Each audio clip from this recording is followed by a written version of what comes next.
Like, subscribe and share. सन 2016 के अंदर हमारी मोदी सरकार ये घोषणा करती है कि हम 2022 तक किसानों की इनकम को डबल कर देंगे। एंड अभी हाल ही में आपने देखा होगा कि लोकसभा में और राज्यसभा के अंदर 3 बिल पास हुए हैं जो इसी कंसर्न के ऊपर है कि हमें किसानों की इनकम को डबल करना है। पर जब से बिल सामने आए तब से देखा क्या जा रहा है कि किसान प्रोटेस्ट कर रहे हैं, वो आंदोलन पर उतर आए हैं कि इन तीनों बिल्स को आप वापस लीजिए। अब जरा सोचिए, अगर किसी की इनकम सच में डबल हो रही हो तो वो प्रोटेस्ट क्यों करेगा भाई? अगर आप ही की इनकम को कोई डबल कर रहा हो तो आप शुक्रिया करेंगे या प्रोटेस्ट करेंगे? वेल, यहां पे कुछ तो ग्रे एरिया है जो आपको शायद अभी तक समझ नहीं आ रहा, बट अगर आपने इस वीडियो को एंड तक देखा तो आपको ये पूरा सिनेरियो क्लियर हो जाएगा। एक तो तीनों बिल समझ आ जाएंगे कि इन तीनों बिल्स के फायदे और नुकसान के, और आपको किसान आंदोलन की पूरी सच्चाई भी समझ आ जाएगी। तो अगर आपको ये वीडियो समझ आती है तो इस वीडियो को शेयर जरूर कीजिएगा सो दैट लोगों को भी पूरा सिनेरियो क्लियर हो जाए। नाउ शुरू करते हैं। मैं आपको ये पूरा सिनेरियो समझाने के लिए एक स्टोरी सुनाना चाहूंगा, और हमारी स्टोरी का मेन कैरेक्टर है हमारा भाई जो किसान है जिसका नाम है रामलाल। अब रामलाल अपनी जमीन पर खेती करना चाहता है और रामलाल के पास 2 हेक्टेयर जमीन है। अगर मैं पूरे इंडिया की बात करूं तो 85% फार्मर्स हमारे पास ऐसे हैं जो स्मॉल फार्मर्स की कैटेगरी में आते हैं, जिनके पास 2 हेक्टेयर से कम जमीन है। तो अब रामलाल खेती करना चाहता है। वो चाहता है मैं खेती करूं, उससे मुनाफा आए, जिससे मैं अपनी बेटी की शादी कर पाऊं। अब वो देखता है कि मैं खेती करूं तो करूं किसकी। उसे पता लगता है कि गवर्नमेंट ने एमएसपी सेट किया है गेहूं के ऊपर, जो कि है, एक फिगर ले लेते हैं, 2000 रुपए। अब 2000 रुपए का एमएसपी सेट किया। एमएसपी क्या होता है? Minimum support price. मतलब इस रेट पे तो उसका गेहूं बिक ही जाएगा, इससे ज्यादा ही मिलेंगे क्योंकि मिनिमम रेट ये है। अब वो सोचता है अच्छा मुझे 2000 रुपए पर क्विंटल मिलेगा। अब 1 क्विंटल मतलब 100 किलो। तो आप देखिए पर केजी का रेट क्या आ गया? पर केजी का रेट आ गया 20 रुपीज पर केजी, मतलब 20 रुपए किलो का गेहूं का हमारा रेट आ गया, अगर 2000 रुपए का हमारा एमएसपी है तो। अब किसान खेती करना शुरू करता है, उसकी फसल तैयार हो जाती है, वो कटाई करता है, उसके बाद वो उस फसल को बेचने के लिए लेकर जाता है एपीएमसी मंडी के अंदर। अब ये एपीएमसी मंडी अपने आप में एक इकोसिस्टम है एंड पूरे इंडिया के अंदर 7000 से ज्यादा एपीएमसी मंडीज हैं। अब जब रामलाल मंडी जाता है वो देखता क्या है कि उसे बोला गया था कि एमएसपी है गेहूं का 2000 रुपए, मतलब 2000 रुपए पर क्विंटल के हिसाब से उसकी फसल को खरीद लिया जाएगा। पर यहां पर तो कोई 2000 रुपए में खरीद ही नहीं रहा। इसका मतलब है कि उसे प्राइस मिल रहा है कम, 1500-1600 रुपए पे बोली लग रही है और 1500-1600 रुपए पे गेहूं खरीदा जा रहा है। अब उसे लगता है भाई मेरा तो नुकसान हो जाएगा अगर मैंने 1500-1600 रुपए पे बेच दिया, मैं तो मुनाफा करने आया था। क्योंकि वहां पर होते हैं बिचौली, मिडिलमैन, और मिडिलमैन साठ गांठ कर लेते हैं। अब ये मिडिलमैन क्या है कि अगर किसान को अपनी फसल को बेचना है तो उसे बेचना पड़ेगा एक ब्रोकर के मीडियम से। अब ब्रोकर ही बिकवाएगा। अब जब ब्रोकर बिकवाएगा तो ब्रोकर भी बीच में कमीशन लेगा। अब इन ब्रोकर्स की मंडी के अंदर दुकानें होती हैं, ये 2.5% जो गवर्नमेंट का रेट है उससे लेकर 10% तक किसान से कुछ भी चार्ज कर सकते हैं। तो 2.5% भी अगर मान लेते हैं तो 1600 रुपए के रेट पे जो उसका गेहूं बिक रहा है, 1600 रुपए के रेट पे जो उसका गेहूं बिक रहा है, उसके ऊपर भी 2.5% अलग से मिडिलमैन चार्ज करेगा। इसका मतलब है कि 40 रुपए और कम हो गया। अब उसे पर क्विंटल 1540 रुपए मिल रहे हैं। अब यहां पर आ जाते हैं 2 सिनेरियो। सिनेरियो नंबर 1 कि रामलाल घाटा कर ले। अब फसल तो उसके पास है, उसे बेचना ही है वरना बहुत ज्यादा नुकसान हो जाएगा। अब रामलाल के पास जो सिनेरियो नंबर 1 है कि वो उस फसल को 1540 रुपए के भाव पे बेच दे। एंड मान लेते हैं अभी सिनेरियो नंबर 1 पे उसने 1540 रुपए के भाव पे अपनी फसल को बेच दिया। अब जब वो घर आता है वो अपना हिसाब लगाता है और उसे समझ आता है कि उसका नुकसान हो चुका है। उसने पैसा ब्याज पर लिया हुआ था, वो पैसा चुकाएगा कैसे? उसे बेटी की शादी करनी थी, वो शादी करेगा कैसे? और वो जो हमारा रामलाल है वो कर लेता है सुसाइड। और ये कोई बहुत बड़ी बात नहीं हो रही यहाँ पे। क्यों? क्योंकि ऑलरेडी इंडिया के अंदर अगर हम सिर्फ 2019 की बात करें तो 10,000 से ज्यादा किसानों ने सुसाइड किया। ये बड़ी बात। इंडिया के अंदर 10,000 से ज्यादा किसानों ने अभी लास्ट ईयर सुसाइड किया है। क्यों कर रहे हैं किसान सुसाइड? क्योंकि उन्हें मुनाफा नहीं हो रहा भाई, वो कर्जे में जा रहे हैं, पैसा कहां से चुकाएंगे? जब पैसा नहीं है तो वहां पे आ जाती है स्ट्रेस, एंड इसीलिए किसान कर रहे हैं सुसाइड।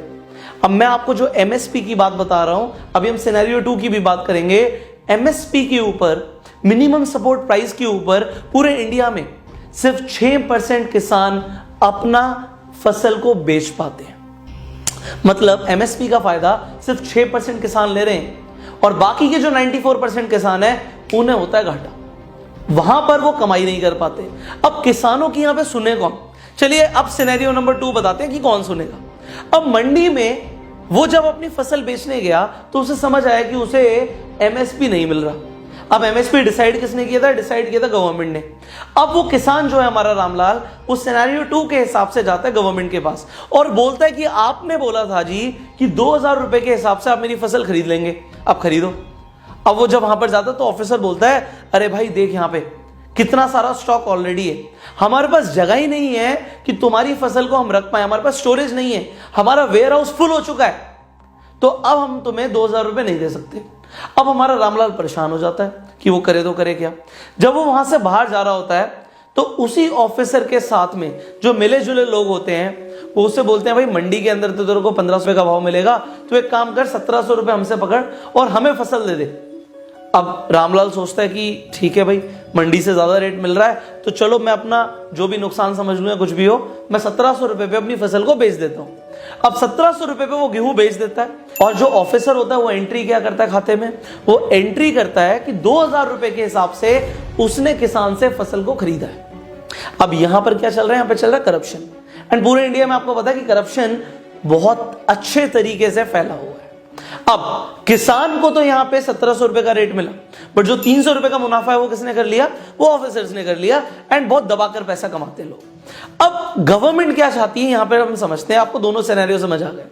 गवर्नमेंट कहती है पहले बिल के अकॉर्डिंग, जिस बिल का नाम है farmers produce trade and commerce act. अब इस बिल के अकॉर्डिंग गवर्नमेंट क्या कहना चाहती है? गवर्नमेंट सबसे पहले ये कहना चाहती है कि जो हमारा किसान है उसके पास अब कोई बॉर्डर्स नहीं है, कोई ऐसी रिस्ट्रिक्शंस नहीं है कि वो अपनी फसल को अपने राज्य में ही बेचेगा, अपनी स्टेट में ही बेचेगा। अब किसान पूरे इंडिया में कहीं पर भी अपनी फसल को बेच सकता है।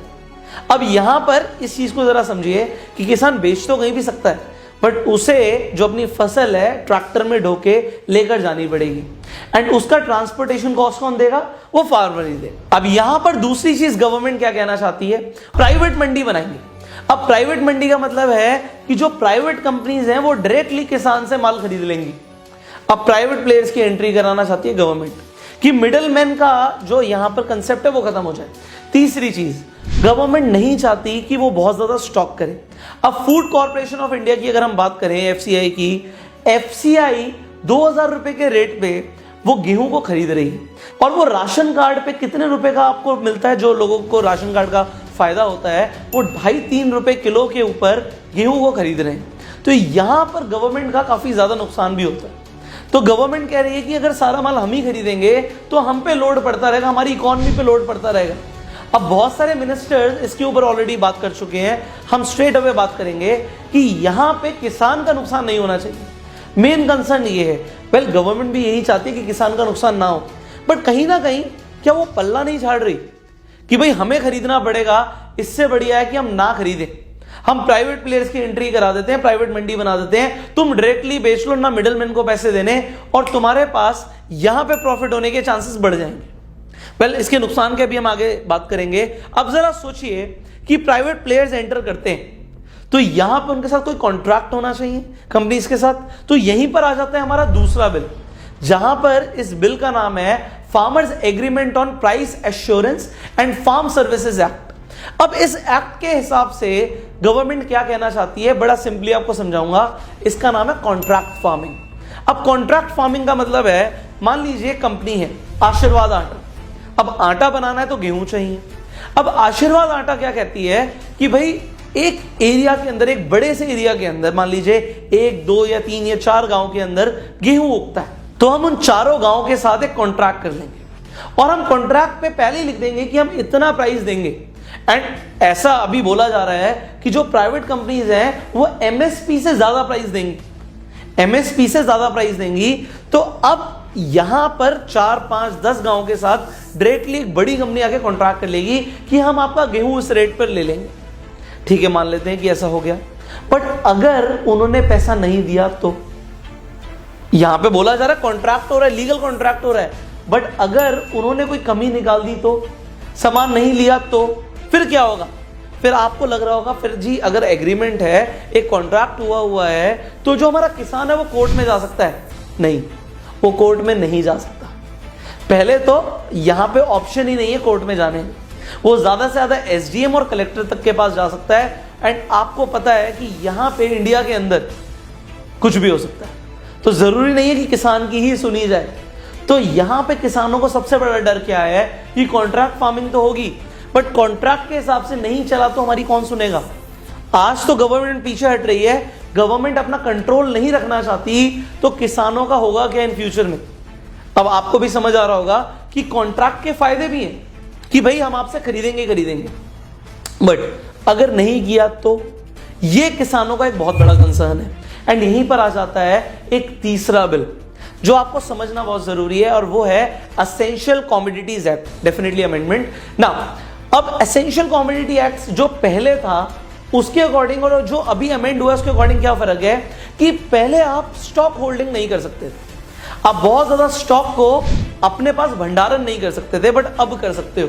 सिर्फ आप वॉर लाइक सिचुएशन में या कोई महामारी आ जाए उसके अंदर, आपदा के टाइम पे नहीं कर सकते, बट आप उसके अलावा जितना मर्जी स्टॉक कर सकते हो, आपके ऊपर कोई भी लिटिगेशन नहीं होगा ना। इसे समझिए जरा, अगर एक बड़ी कंपनी आ जाती है, मान लेते हैं अभी जियो मार्ट शुरू हुआ है, अब जियो मार्ट 100 गांव के साथ कॉन्ट्रैक्ट कर लेता है कि तुम्हारे पास जितना भी प्याज उग रहा है वो सब हम खरीद लेंगे, और मान लेते हैं कि 20 रुपए किलो के हिसाब से उन्होंने प्याज को खरीद लिया। अब 100 के 100 गांव से उन्होंने प्याज को तो खरीद लिया, प्राइवेट कंपनीज के पास तो पैसा है, वो जितना मर्जी स्टॉक कर सकते हैं, अब स्टॉक कर लिया। स्टॉक करने के बाद होगा क्या? सिंपल इकोनॉमिक्स के हिसाब से समझिए डिमांड एंड सप्लाई को। डिमांड तो मार्केट में है, सप्लाई अब सिर्फ एक ही प्राइवेट प्लेयर के हाथ में है, तो वो प्राइस अपने हिसाब से रख सकता है, मोनोपोली हो जाएगी यहां पे। अब वो चाहे 20 रुपए का खरीद के 50 रुपए का बेचे, 100 का बेचे, 200 का बेचे, कोई उस पर रेगुलेशन नहीं है। तो यहां पे किसानों का एक बहुत बड़ा कंसर्न है कि प्राइवेट प्लेयर्स के पास पैसा है, वो आके अपना डोमिनेशन करेंगे, सीधा सीधा मोनोपोली हो जाएगी, और जो कि गलत होगा। तो यहां पर भी गवर्नमेंट को फार्मर समझाना चाहते हैं कि ये बिल ठीक नहीं है। अब इन बिल्स के फायदे और नुकसान को समझिए। सबसे पहले जब हम इंटरस्टेट बाउंड्रीज की बात कर रहे हैं कि आप कहीं पर भी बेच सकते हो, जो पहले फार्म बिल के हिसाब से है तो वो पहले से भी था, किसान कहीं पर भी बेच सकता था, बट जो एपीएमसी मंडी का हिसाब है, यह मंडी नहीं है, डायरेक्टली हम अपनी प्राइवेट कंपनी को माल बेच सकते हैं। और वहां पे जो सेकंड बिल कह रहा है कॉन्ट्रैक्ट फार्मिंग, यहां पे डेफिनेटली किसान का फायदा हो सकता है कि अगर गवर्नमेंट का रेगुलेशन हो तो, बट अगर गवर्नमेंट रेगुलेट नहीं करेगी तो किसानों का इन फ्यूचर नुकसान हो सकता है। वेल, यहां पे बीच में देखा गया क्या कि किसानों को भड़काया भी गया, डेफिनेटली भड़काया गया है, जहां पर किसानों को बोला गया कि तुम्हारी जमीन हड़प ली जाएगी, बट इन बिल्स के अकॉर्डिंग ये बिल्कुल भी नहीं है कि किसानों की जमीन कहीं पर भी उनसे छीनी जाएगी। सिर्फ कॉन्ट्रैक्ट हो रहा है फसल के ऊपर, जमीन के ऊपर नहीं हो रहा है। बट अब एक चीज को और समझिए, अब बड़ी बड़ी कंपनीज उन्होंने कॉन्ट्रैक्ट बना दिया 200 पन्नों का। अब किसान तो भाई इतना पढ़ा लिखा नहीं है कि वो 200 पेजेस का कॉन्ट्रैक्ट को पढ़े समझे, उसे नहीं समझ आ रहा। तो यहां पे जो प्राइवेट कंपनीज है वो अपनी मनमानी कर सकती हैं।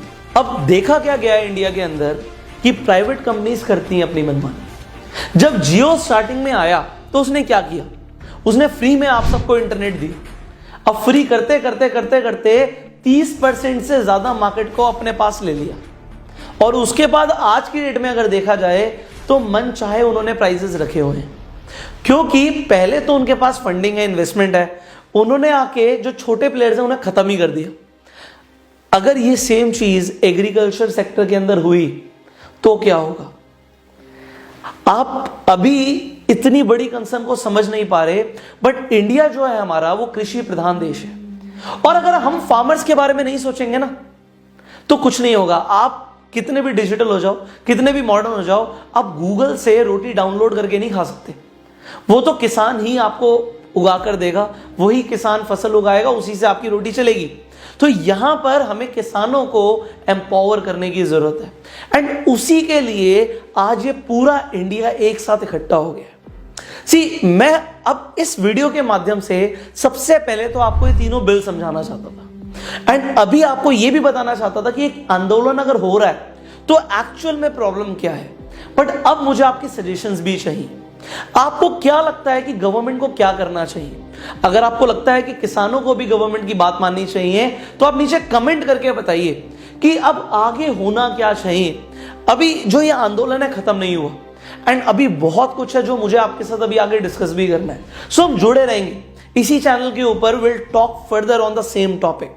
बट आपके क्या व्यूज हैं अभी फार्मर्स प्रोटेस्ट को लेकर, ये सबसे पहले मैं जानना चाहता हूं। सो आप नीचे कमेंट करके जरूर बताइएगा एंड इस वीडियो को शेयर कीजिए सो दैट लोगों को भी ये तीनों बिल्स और ये पूरा सिनेरियो कंप्लीटली समझ आ जाए। आप अपने व्यूज नीचे कमेंट में बताइए एंड फार्मर्स को सपोर्ट कीजिए। इस वक्त अगर कोई गवर्नमेंट ऑफिशियल या कोई मिनिस्टर भी इस वीडियो को देख रहे हैं, ये देखिए आपको भी मुझे बोलने की जरूरत नहीं है, बट हम सबको इस वक्त फार्मर्स को सपोर्ट करना है। If will support the farmers today, तभी हम आगे भी अपना फ्यूचर देख सकते हैं, अदरवाइज हमारा फ्यूचर अंधकार में है। I will say this to you all कि आप फार्मर्स को सपोर्ट कीजिए जितना हो सकता है उतना and share this video so that ज्यादातर लोगों को सिनेरियो समझ आ जाए। I will see you in the next video. Till that time, you go self made.